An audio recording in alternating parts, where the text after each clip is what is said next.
Hello friends, আশা করি আপনারা সবাই ভালো আছেন। লেটস ফুড আপ উইথ মমতাতে আপনাদের জানাই স্বাগত। আজ আমি আপনাদের দেখাবো ঘরোয়া প্রসেসে বাড়িতে কত সুন্দরভাবে বিরিয়ানি করা যায়। কম মশলা দিয়ে একদম লাইট বিরিয়ানি, কিন্তু খুব টেস্টি ডিলিশিয়াস।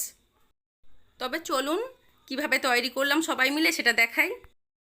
প্রথমে 5 কেজি আলু খোসা ছাড়িয়ে এটা কিছুটা ফুড কালার আর লবণ মাখিয়ে রেখে দিয়েছিলাম কিছু সময়ের জন্য। এক্সেস জলটা আলু ছেড়ে দিয়েছে দেখুন। আমি সেই প্রসেসটা দেখাতে পারিনি। আলুগুলো আমি তেলের মধ্যে দিয়ে দিচ্ছি ফ্রাই করার জন্য। আমি মিডিয়াম আঁচে এগুলোকে ভালো করে ঢাকা দিয়ে দিয়ে ফ্রাই করে নেব। দেখুন কিছু সময় করার পর আলুটা খুব সুন্দর সেদ্ধ হয়ে গেছে। এগুলো আমি তেল থেকে ছেঁকে তুলে নিচ্ছি। এইভাবে আমি সবগুলো আলু করে নেব। তারপরে এখানে দেখুন পেঁয়াজ আমি কুচিয়ে নিয়েছি 500 মতো। এটাকে আমি বেরেস্তা তৈরি করে নেব। আমি আলুটা ফ্রাই করার পর ওই তেলের মধ্যে পেঁয়াজগুলো ছেড়ে দিচ্ছি। আজকের কিন্তু আমরা সবাই মিলে রান্নাটা করছি। আমরা বাড়িতে সবাই একসঙ্গে হয়েছি, তাই একসঙ্গে রান্নাটা করছি মজা করে। আর আমরা কাঠের আঁচেই রান্নাটা করছি, মাটির উনানে। দেখুন পেঁয়াজটা এইভাবে ধীরে ধীরে ব্রাউন কালার হয়ে আসবে। এটা যখন গোল্ডেন ব্রাউন হয়ে যাবে তখনই বুঝতে হবে যে এটা হয়ে গেছে। দেখুন খুব সুন্দরভাবে হয়ে গেছে গোল্ডেন কালার। এটাকে এখন আমি এই তেল থেকে ছেঁকে তুলে নেব। পেঁয়াজ বেরেস্তা করার সময় যদি পেঁয়াজটা কড়াভাবে ফ্রাই করা হয়ে যায় তাহলে অল্প পরিমাণ চিনি নিয়ে এর ওপর থেকে ছড়িয়ে দিতে হবে। তাহলে এর মধ্যে যে তেতো ভাবটা সেটা আর থাকবে না। আমি এমনিতেই একটু চিনি এর মধ্যে ছড়িয়ে দিচ্ছি। দেখুন অল্প করে একটু চিনি এর মধ্যে ছড়িয়ে রেখে দিলাম। আমি এখানে 150 গ্রাম আদা আর 100 গ্রাম রসুন ভালো করে পেস্ট করে নিচ্ছি। আজ আমরা 5 কেজি মাটন বিরিয়ানি করব, তার জন্য এই মশলাটাই ঠিক আছে। দেখুন মাটনটা নিয়ে নিয়ে ভালো করে পরিষ্কার করে নেওয়া হয়েছে। তারপরে এটাকে আমি জল দিয়ে ভালো করে ধুয়ে নেব। নিয়ে যেখানে রান্না করব সেখানে আগে পেঁয়াজটা দিয়ে দিয়েছি 250 গ্রাম মতো। দিয়ে এই মাটনগুলো ধুয়ে ধুয়ে তার মধ্যে তুলে দিচ্ছি। এখন আমি এর মধ্যে আদা পেস্টটা দিয়ে দিচ্ছি, আদা রসুনের যে পেস্ট করে রেখেছিলাম। আর 1 প্যাকেট হলুদ দিয়ে দিচ্ছি 100 গ্রামের। আমি লঙ্কা গুঁড়োও দিয়ে দেবো 100 গ্রামের। দেখুন লঙ্কা গুঁড়োটাও দিয়ে দিচ্ছি 100 গ্রামের। আমি লবণ দিয়ে দিলাম স্বাদ মতো। দিয়ে আমি এর মধ্যে সরিষার তেলও দিয়ে দিলাম বেশ কিছুটা পরিমাণ। 200 থেকে 250 গ্রাম দিলেই হয়ে যাবে। দিয়ে আমি এটাকে খুব ভালো করে ম্যারিনেট করে নিচ্ছি। এটাকে একটু ম্যারিনেট করে রেখে দিলে খুব ভালো হয়। ম্যারিনেটটা খুব সুন্দর করে করতে হবে। দেখুন ওপর নিচ করে ভালো করে এটাকে মাখিয়ে নিতে হবে। নিয়ে এটাকে আমি কিছু সময়ের জন্য রেস্টে রেখে দেবো। খুব ভালো করে মাখানো হয়ে গেছে, এটা রেস্টে রেখে দেবো। এই মাটনটাকে কিন্তু আমি কাঠের আঁচে করব। আমি বসিয়ে দিয়েছি উনানের মধ্যে। দেখুন এটাকে ঢাকা দিয়ে রেখে দেব। কিছু সময় পর ঢাকাটা খুলে নিয়ে এটাকে আবার একবারও উপর নিচ করে নাড়িয়ে দেব। এর মধ্যে থেকে কতটা এক্সেস জল বেরিয়েছে দেখুন। এই জলেই কিন্তু এটা সেদ্ধ হবে। আর অল্প পরিমাণে একটু জল লাগবে। এটা ভালো করে আমি নাড়িয়ে চাড়িয়ে নিয়ে এটাকে আবার ঢাকা দিয়ে আমি রেখে দেবো কিছু সময়ের জন্য।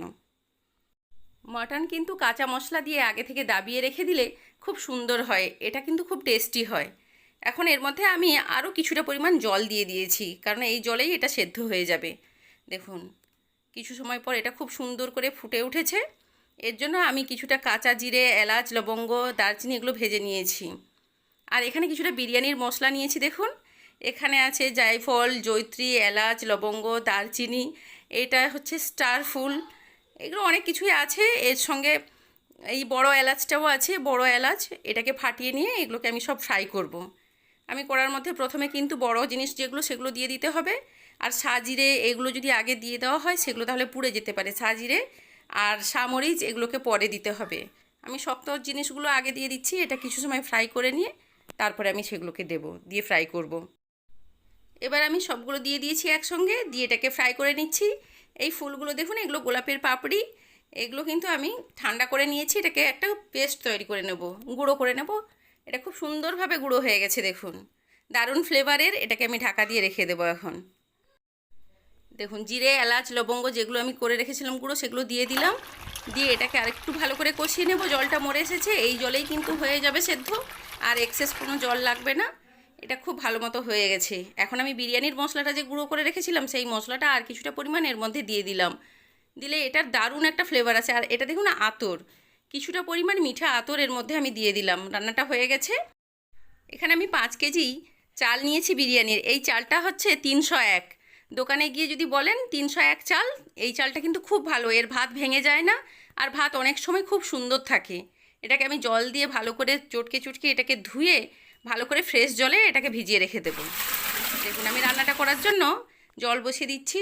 বেশ পরিমাণ মতো জল দিয়ে দিচ্ছি, তার মধ্যে লবণ দিয়ে দিলাম। আর তেজপাতা দিয়ে দিয়েছি, কিছুটা আমি সাদা তেল দিয়ে দিলাম এর মধ্যে। আর আমি এর মধ্যে দেবো এলাচ, লবঙ্গ আর দারচিনি। তাহলে এই জলটার স্বাদটা খুব ভালো হবে, হলে এর মধ্যে যে চালটা ফুটবে ভাতটাও খুব টেস্টি হবে।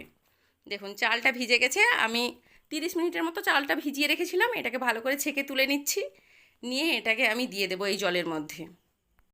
চালটা দেওয়ার সময় আঁচটা কিন্তু বাড়িয়ে দিতে হবে, তাহলে ভাতটা খুব ভালোভাবে হয়ে যাবে। এই সব চালগুলো দেওয়ার পর আমি এটাকে ভালো করে নাড়িয়ে দিলাম। এটাকে ঢাকা দিয়ে কিছু সময়ের জন্য রেখে দেবো। তারপরে দেখুন ফুটে উঠেছে খুব সুন্দরভাবে। এইভাবে কিন্তু ভাতটা হয়ে যাবে। আমি ভাতটা ছেঁকার জন্য একটা ঝুড়ি নিয়েছি আর একটা নেট নিয়েছি। এই নেটটাকে ঝুড়ির ওপরে আমি ভালো করে রেখে দিচ্ছি। ভাতটা হয়ে এসেছে, দেখুন একটু দম থাকতে থাকতে ভাতটা নামিয়ে নিতে হবে। একটা সসপ্যান দিয়ে আমি সব ছেঁকে ছেঁকে তুলে নিচ্ছি। 5 কেজি চাল, 5 কেজি আলু, 5 কেজি মটন নেওয়া হয়েছে। তার জন্য 150 গ্রাম ঘি নিয়েছি। ঘিটা গরম করার জন্য ভাতের ওপরে, গরম ভাতের ওপরে ওটা রেখে দিয়েছি।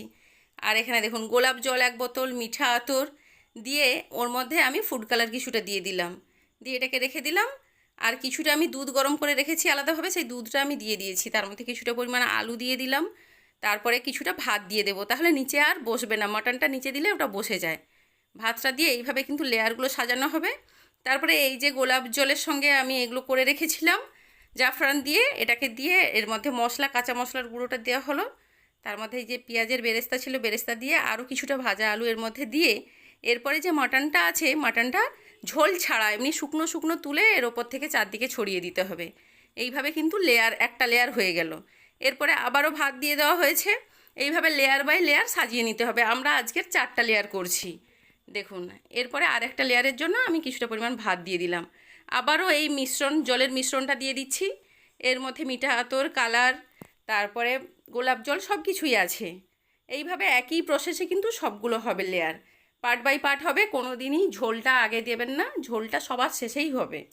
এভাবে দেখুন 2টো লেয়ার হয়ে গেছে, এইভাবে সবগুলো লেয়ার হয়ে যাবে।